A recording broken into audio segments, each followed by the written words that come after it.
ladies and gentlemen, and one of the most creative scorers in the W.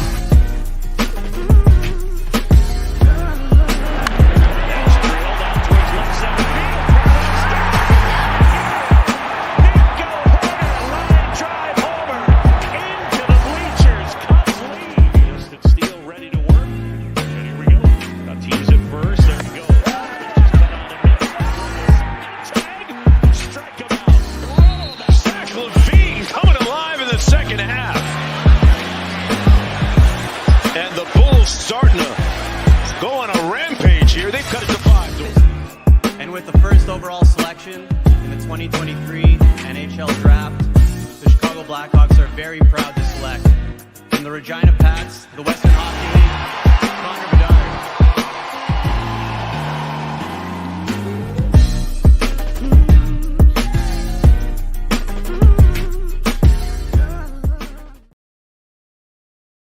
What is going on, everybody? This is Mike Hughes, and you're listening to Mike on the Mic and Everything Chicago Sports-related podcast. I appreciate you guys tuning in. This is obviously, usually we do this post-game, but we had a family emergency yesterday that I had to attend to. But I'm happy you guys are here. I'm happy we're back. Bears are back. Cubs won yesterday. White Sox lost. It was a beautiful day in Chicago. Everything felt right in the world. When you have a Sox loss and a Bears-Cubs win on the same day. It's not often. It's not often that all guys are hitting on the same cylinder. But the Chicago Bears beat the Tennessee Titans in Game 1 of the NFL preseason of 2023, an amazing weekend of preseason football. It was really enjoyable. It was really enjoyable, to say the least. Before we get into the game as a whole, you got to see a great game against the Minnesota Vikings and the Seattle Seahawks. You got to see individuals like Jackson Smith and Jigba the first time wearing pads in a Seahawks uniform. And you look at Jordan Addison and Justin Jefferson's connection and how that's going to continue to build in Minnesota. So, you got a lot of things you could be positive about. One thing I did think was really cool, and I talked about it a little earlier, you have Kobe Bryant and Michael Jackson in the secondary for the Seattle Seahawks. I don't know if either of them are that good, but I think it's really cool. You got a couple of celebrities in the backfield. So with that being said, though, getting into the game, man, I mean, it was a phenomenal game from start to finish. A little rough start for a couple of our guys, but I think everybody kind of came into themselves, and I think it's going to be really exciting to see how this team just continues to stay competitive. And I think even when their backs were against the wall, even when they had issues yesterday, they answered it. They answered every single question. Justin Fields addressed every single touchdown that the Tennessee Titans were able to put up. And I think that was what was so important and so key. You didn't see 4 and outs. You didn't see 3 and outs. You didn't see these guys going out there and not having points on the board. You saw Justin Fields, the best version of himself. Now, I'm not going to sit up here after I read this stat line and act like Justin Fields was phenomenal, airing out the football, slinging it down the yard. Like, that's not what this game was. But what we did see was composure. What we did see was accuracy. And the thing I liked the most was just confidence. Really what we saw from him, and breaking it down, he had a 158.3 quarterback rating. He went 3 for 3 with 129 yards passing and 2 touchdowns, pardon me. Those touchdowns, though, were not the yards do not equivalent what really happened in the game. Now, the first one, DJ Moore's first reception as a Chicago Bear, a bubble screen to the left side of the hash. You see that, and you go, all right, maybe we get a first down out of this. DJ Moore takes it 62 yards to the house. You absolutely love to see it. In his first reception, in his first game, in his first drive as a Chicago Bear at Soldier Field, he brings it to the house for a 62-yard tutty. And then immediately after that, in the next possession, they come in, Khalil Herbert on a little 10 route curl. I don't really know what the call was. I didn't get a chance to look at it again. But it was about 10 yards, and he takes it 56 yards to the house. You love to see it. So that's a big part of where the 100+ yards from Justin Fields on only 3 passing yards coming from. But at the end of the day, you're really excited to see these kind of things happen. Guys are blocking. Guys understand their assignments. Guys understand where they need to be and how they need to do it. It's going to be really exciting to see what happens. So I'm really confident in Justin Fields' performance yesterday. I would have liked to see them air out the ball just a little bit more. And then PJ Walker comes into the game and immediately throws a bomb that gets picked off. And I was like, all right, well, maybe we'll just stick to ourselves. Maybe we won't go too crazy. But with that being said, man, I mean, it was just a great game all around. We got to see Tyler Scott a little bit in kick return and punt returns. He had a kick return for 1. He had 1 for 13 yards, and he had a punt return 1 for 9 yards. And I really think we're going to see a lot more of that, because what we saw from Velus Jones Jr. yesterday, a former Tennessee Volunteer, that was so important to that team in college, has just not translated into the NFL. He had over 5 fumbles last year, returning and kicking punts, and I think you have those conversations that maybe he figures it out going into year 2, but he starts off today, or yesterday, that is, and fumbles it again, another muffed punt. So I think it's going to be interesting to see what they do with him. I think right now the conversation is he going to make the roster? Because if you can't be on the special teams, we really don't know if he can be on this roster. That's just the fact of the matter. I mean, you have Chase Claypool, DJ Moore, Darnell Mooney. You have Dante Pettis coming back. Tyler Scott's a rookie, so you're not going to cut Scott. You just drafted him in the 4th round. Like, there's a lot of questions right now, and I think the big one really is between Pettis and Velus. I think that's what a lot of people are trying to figure out, is what is Pettis going to be able to bring to this team? You know what I mean? Like, what is Velus going to bring versus Pettis? Is Pettis going to be more of a negative than Velus? Is Velus going to be more of a negative than Pettis? Like, that's really what you want to do. You want the lesser of two evils. They're both not great. But one is definitely better than the other. And I think as of right now, you would have to rock out with Pettis. I mean, you could probably have Velus on the practice squad, but I don't see him making this 50-man roster. I really 53-man roster. I don't see it happening. Velus just didn't look great. The team as a whole, man. I mean, 23 points for 14 in the first half. And then it's a Cairo Santos game after that. Cairo Santos goes 3 for 3. You love to see that. Puts up 23 points on the board as a total for the team. But 8 sacks from the defense, 2 interceptions, a lot of rookies making some noise. Guys like Jalen Johnson, guys like Tremaine Edmonds, Yannick Ngakoue, obviously DeMarcus Walker. Guys like that weren't in this game. Jack Sanborn were not playing. But what was really cool and what was really great was you got to see a lot of guys who have been on this team and who have been a part of this organization really get after it. I mean, Kyler Gordon living up to the name Spider, because he's sticking to you, man. I mean, he's sticking to you like glue, and you love to see it. I mean, I saw a couple big hits from him yesterday. In a normal NFL game, I think both of those are fumbles. I mean, Kyler Gordon was absolutely phenomenal. I loved what I saw from him. I mean, he was absolutely just dominant. I mean, he looked like a force. He looked like Jaquan Brisker out there. That's exactly what you want to see from him. And I think having him on the outside has been so key and so important for him in this development. Having him in the slot early on in his career, it just wasn't what you wanted to see from him. And mind you, in college, this man went up against guys like Garrett Wilson on the regular. So, I mean, that's definitely a conversation you have to have. It's like, Kyler Gordon's a stud. And I think he's finally starting to come into himself, and I'm really excited to see what the future holds for him. Another one is Tyrique Stevenson, 7 tackles on the day. I mean, he was sticking to his man like glue.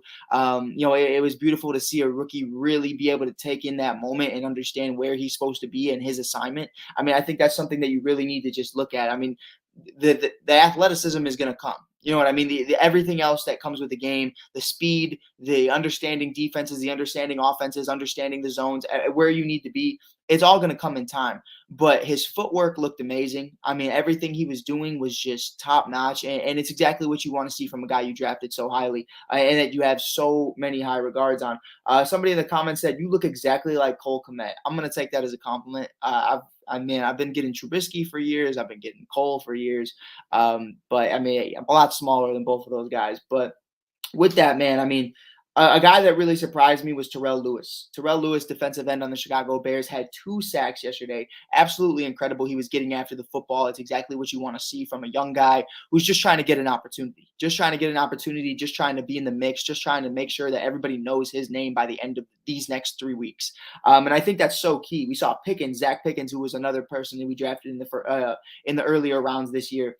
Zach Pickens had 1 sack on the day with Gervon Dexter next to him, and he was applying the pressure. Maybe on the stat line, Gervon doesn't show, but he was absolutely there. He was creating pressures. He was doing what he needed to do, and I thought that was really great. So between those two, man, I loved what we saw from them. It's going to be even more explosive, even more exciting when you get guys like Walker and obviously Yannick Ngakoue involved. It's going to be fun. It's going to be fun. Travis Gibson was another guy. He had 3 tackles, 2 assists, and 1 sack yesterday. He really got after the football. Obviously, really depleting through the depth chart after you bring in a whole new linebacker core and a whole new, obviously, pass rushing unit. But he's showing you that he belongs on this team. He's showing you that he can give you moments to where he's the best version of himself. And I think that was the greatest thing I saw from him yesterday is you didn't see a guy fold. You didn't see a guy give up. I think one of the biggest things right now is understanding that these guys are okay with the roles that they've been given, and understanding that, hey, maybe I'm coming off the bench, maybe I'm going to be a part of the second team, but this is what I'm doing. This is how I'm going to manifest it. This is how I'm going to make this mine. And I'm going to be one of the best guys coming onto the field when the starters are coming off. And I think that's going to be really key for us, man. I mean, we need guys. We need a revolving door of people just coming in and out, because you can't have a guy play every single snap. You know what I mean? That's just, it isn't feasible, especially Walker later on in his career. You know, you got a lot of older players that just need those moments like, hey, throw the young guns in. And sometimes that's even better, because fresh legs means everything when you're going into the third, fourth quarter. So it's going to be exciting. It's going to be a lot of fun. The running back core, I saw a lot. Khalil Herbert obviously had the touchdown for a receiving yard, obviously one reception for 56 yards and a touchdown. But from the rushing perspective, he had a 4 for 15. Deontay Foreman, who was on the injury list just a few days ago, played in this game. Was very limited, but you saw three carries for 9 yards. It wasn't anything crazy, but it's definitely something that I think you're trying to limit what he's doing. You're trying to limit what's going on. You really want him to stay healthy. So getting him out there was definitely a good thing. It's very promising. I'm excited to see what we have moving forward. Rashawn Johnson, though. Rashawn Johnson had a couple plays that I looked at and I said, that's the guy. That is the guy. Khalil Herbert looked a little gassed. He looked a little stopped. I understand it's just preseason, but I didn't really see too much from him. But Rashawn Johnson was taking advantage of every opportunity. Now, there were times where he needed to be, I feel like, a little bit quicker in his decision making when you're finding the holes in the line. When you're looking at the trenches, you can't really stop and go. You know what I mean? You kind of just got to go full throttle. We saw that with David Montgomery. We see that at times with other individuals throughout this league. You really don't have times to really. You don't have time to think. You don't have time to wait for that gap to open up. Sometimes you just got to make it. And early on, I saw him kind of being patient, trying to find the right thing to do. And I think that comes with being a rookie. But very quickly, he figured it out, and he knew exactly what he needed to do. So I love what I saw from Rashawn Johnson. He was an absolute stud yesterday. I'm excited about him, man. I'm really excited about him. I think he has a lot to offer with this team, and I think it's going to be something very interesting moving forward about this revolving door of running backs that we have. It could become one of their jobs very quickly.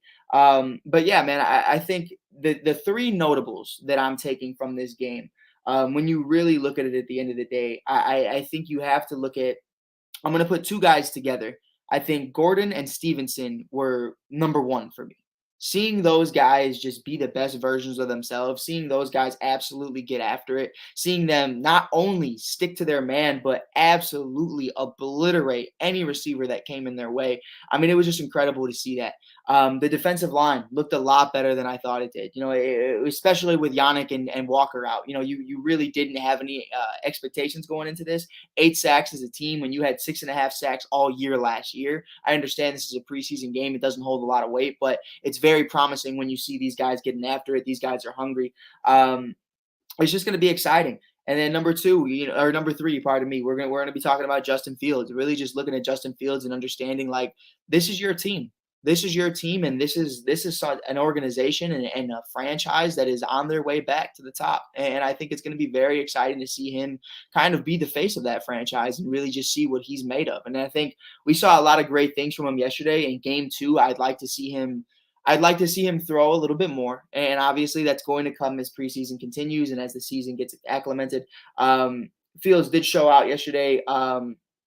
But somebody commented, he said, Fields showed out yesterday and he literally did nothing. No, 100%. And I think that's one of the biggest things right now is, like, I mean this respectfully. It's not that, the 129 yards and 3 for 3 and the 2 tutties don't count, but one was a bubble screen to DJ Moore, and the other was a 10-yard reception by Khalil Herbert that he took 56 yards. And obviously DJ took it 62 to the house, both of them being tutties. So yeah, I mean, take it for what it is. You know what I mean? We're not going to sit out here and act like Justin Fields is the greatest passer right now, or Justin Fields is going to win the MVP or anything like that. But you saw winning football. And I think that's what's important. You saw people making plays, no penalties. That's really what was important. And I'm really excited to see guys, like Walker, like Ngakoue, like Edmonds, like Chase Claypool, like Darnell Mooney, like Nate Davis, like Tevin Jenkins. You want to see these guys on the field, and hopefully we're going to see them in pads very soon. But it's going to be very exciting. It's going to be very exciting. And my guy right here says, It's preseason, confidence booster, great blocks, 100%. And you know, Jimmy, that's so important to what we're doing right now is because, you know, we understand, I believe we went 3-0 in preseason last year. I believe it was a year ago today that we actually beat Matt Nagy and the Kansas City Chiefs, and they go all the way on to win the Super Bowl. We go all the way on to win 3 games. So, you know, preseason doesn't hold a lot of weight, but what it does do is build chemistry, build a connection, build that winning mentality and understanding that, hey, we can run up the board. You know, and that's really what I want to see moving forward is just us continuing to run up the board. And I think it's going to be really, really interesting to see just the continuation of what Matt Eberflus and company really want to do with this team. I mean, I think once we get guys out there, once we really start to see Darnell Mooney, Chase Claypool, DJ Moore, you know, we see DJ Moore now, but he's going to be a lot more available to get open when you have guys like Claypool and Mooney there. You know, and I loved what we saw from Robert Tonyan. I love what we saw from Cole Kmet. I love what we're seeing from the tight end unit. Absolutely incredible. You know, Darnell Wright. I mean, let's talk about Darnell Wright. I had no complaints about him. Nothing really to say yet. And it's just incredible to see him completely buy into the system and completely say that, you know, I want to be a Chicago Bear. Guys like Javon Dexter, guys like Zach Pickens, you know, they're fighting for a roster spot, and I love it. Cal said defense will be an issue. Playing from behind means having to throw more, 100%. And I think that was what impressed me so much yesterday. Every touchdown between, I mean, they didn't have a lot, but you know what I mean? Every touchdown that they scored early on in the first half, the Chicago Bears addressed it and they clapped right back and they answered it. You know what I mean? You answered a touchdown with another touchdown. And I think that's exactly what we need from this offense. That's something that we weren't able to do last year. I mean, look at the Washington game. We lose, 7-12? And Justin Fields throws the game-losing interception because Darnell Mooney couldn't hold on to the ball. And it was just a jumble play. And it's, you know, it's one of those games where you look at it and say, if we didn't get the number 1 overall pick, that would have been horrible. You know, but we needed that loss to actually get the number 1 pick, so it helps. But with that being said, man, I mean, just seeing us address everything is absolutely incredible. And seeing Fields take these strides is great. Build that connection with DJ Moore. I mean, he was so adamant about getting the ball to DJ right away, and you love to see that. It's definitely going to be interesting because you didn't see that really happen last year with Claypool. You kind of saw a disattachment. You kind of saw them not really have that chemistry, not really building what you expected them to build. But it's going to be exciting nonetheless to see these guys really going after it. But I'm going to have a lot of fun, man. I'm going to have a lot of fun throughout preseason. I'm going to have a lot of fun just talking about, you know, what we see moving forward. And somebody even commented, don't be fooled by the preseason defense. 100%. And I think, you know, you have to understand that, you know, preseason isn't going to mean this is what it's going to be the entire year. It is just one game. You know what I mean? And a lot of it doesn't have starters. We didn't see Ryan Tannehill. We didn't see Derrick Henry. I don't even think we saw Treylon Burks, if I'm not mistaken. Correct me if I'm wrong. But, you know, you didn't see the entirety of the Titans offense pretty much. And you saw Will Levis look horrible. You saw Malik Willis look horrible. Yeah, so you have 2 franchise quarterbacks in your organization right now that both look awful. So there's that going for them. But yeah, man, I think it's going to be exciting. I think it's going to be a lot of fun. It's going to be great. It's going to be great. I think the Bears are in a great window right now. I think we're in a great place to really just run up the board and do exactly what we need to do and just play fundamental football. You know, just be the best versions of ourselves. And I think it's going to be really exciting. I keep reiterating that. I keep saying that over and over, and you guys are probably tired of it, beating it like a dead horse. But man, it's absolutely incredible to see Santos back on the mark, 3 for 3. Justin Fields making strides. DJ Moore, welcome to Chicago. You know, you're having these young guys on the defense, Stevenson, Lewis, and Gibson, all these guys making plays. Kyler Gordon showing that he's a leader, and he's one of these guys that, you know, pair him up with Jaquan Brisker and Eddie Jackson, Jalen Johnson, and obviously Tyrique Stevenson. I think we can have one of the best secondaries in football. You know, once you get guys like Yannick and Walker, like, it's going to be beautiful. So I'm really excited about it nonetheless. I appreciate you guys for tuning in. I appreciate you guys for bearing with me. I had a lot of things going on yesterday. But I'm going to check you guys out on the next one. We will be talking next week, Chicago Bears football. I'm excited about it. You guys should be too. This is Mike Hughes from the All Sports All Plays Network, and you are listening to Mike on the Mic. Peace. Lay down, baby. All sports, all plays. All sports, all plays. All sports, all plays. 365, we making up plays. We talking the game, get you through the days. We're high in the court, the dime in the lane. Variety topics, living the same. All presentation, sports information. In the airways, taking the nation. All sport, all plays, like working your faces. Grace at the field, so tie the laces. All sports, all plays.